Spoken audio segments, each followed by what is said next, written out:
So, hello, how you doing? Long time no chat. It's 2014. Gonna do some more gardening. Pretty dang exciting. Been a heck of a winter. Very snowy and cold, and not a whole lot of chances for our snow to melt over the winter. So a lot of pile up. Hopefully, it will melt fairly quickly once it starts to warm up a little bit. That means that I'm even more excited to start getting my gardening started and in full swing for 2014. I've done some stuff already, but we'll get to that a little bit later. I wanted to kind of go over some of the things that I would like to accomplish this year, some different things from what I did last year, and also some changes that I'm making in the garden and some of the things I'm growing and that sort of thing. As far as some of my goals, I really hope to, all my plans are revolving around adding a third section to the hydroponic part of my garden. And that will be very cool. That'll allow me 4 full rows of tomatoes and 2 full rows of peppers. And I'm really looking forward to that. Some other things that I want to improve on is the buckets. For my Beto bucket system. Last year when I was taking things apart, a lot of algae in the buckets, and I want to try to figure out a way to prevent that from happening this year. Along those same lines, I'm having a lot of water when it rains really hard. It gets into my system, and sometimes I have to flush the whole thing out. So I'm hoping that I can kill 2 birds with 1 stone and use the Panda plastic to sort of protect it from the sun so it won't get the algae inside, and at the same time sort of run off some of that heavier rainfall. Still going to get some in there, there's no question, but I'd like to keep that to a minimum. As far as hardening off, as you remember last year, or maybe not, I'll try to remember to put a link in the bottom for my hardening off woes that I had last year. This year, I want to figure out a better way to do it because I ran into some trouble with some scorching because I didn't harden off properly because of some very unwieldy plants. A couple of things in that regard.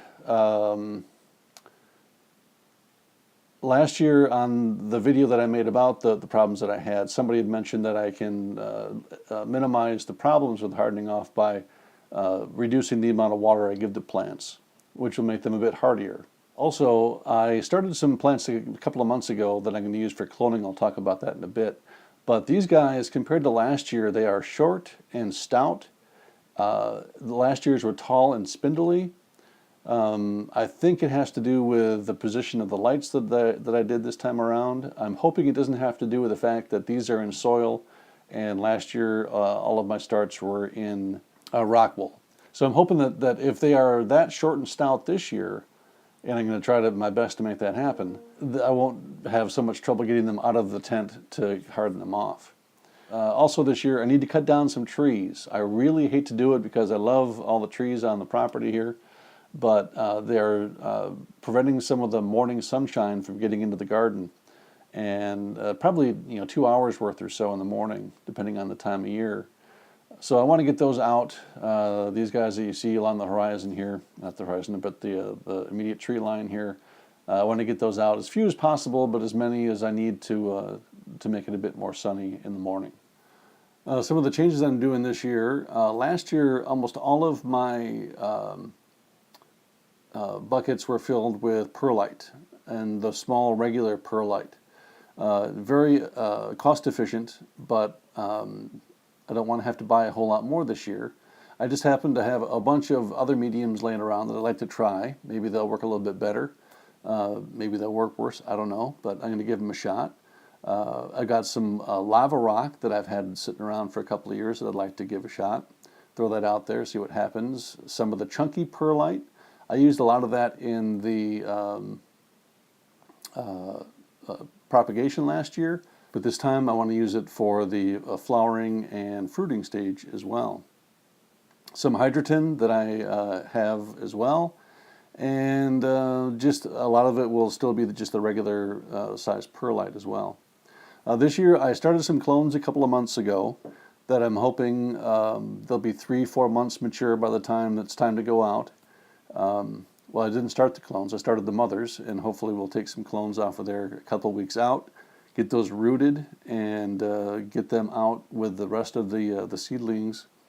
And hopefully they'll have a nice head start, and we'll have some fruit earlier than the stuff that I started from seed. As far as nutrients, I'm going to simplify it this year. Last year for the propagation phase, the germination stuff, I used a 2-part solution. This year it's just a 1-part, sort of a generic type grow nutrient. And I'm going to kick it up just a little bit. I think I did a 1/4 strength solution last year. I'm going to go just a little bit more than that this year, hoping that I get some more, some stouter plants, so the hardening off phase will be a little bit easier. And for the flowering and fruiting stage, I'm going with American Hydroponics tomato formula. And I'm going to use the tomato formula for both the tomatoes and the peppers. I'm sure that they're going to be just fine. I know MHP Gardner does that, and he has some fantastic looking pepper plants. And just finally, some of the changes in the crops that I'm doing. This year, I'm doing considerably less or fewer tomatoes. The most that I've been doing is the San Marzano. Those are the cream of the crop as far as paste tomatoes. Amish paste as well. Some Jaspers. Those are some nice little sweet cherry tomatoes. Brandywine is supposedly a very nice beefsteak type tomato. Hawaiian beefsteak, Valencia, my favorite from last year. We're going to do some more of those. And the Italian heirlooms, the big Mambo tomatoes that I got last year. As far as peppers go, I'll be doing King of the North, which I am nicknaming my Ned Starks. Hopefully they won't meet the same fate. Some Carmens, another sweet pepper, Poblanos, some Cayennes, not very many, and hopefully I'm going to get some jalapenos in place of that second bucket of Cayennes there.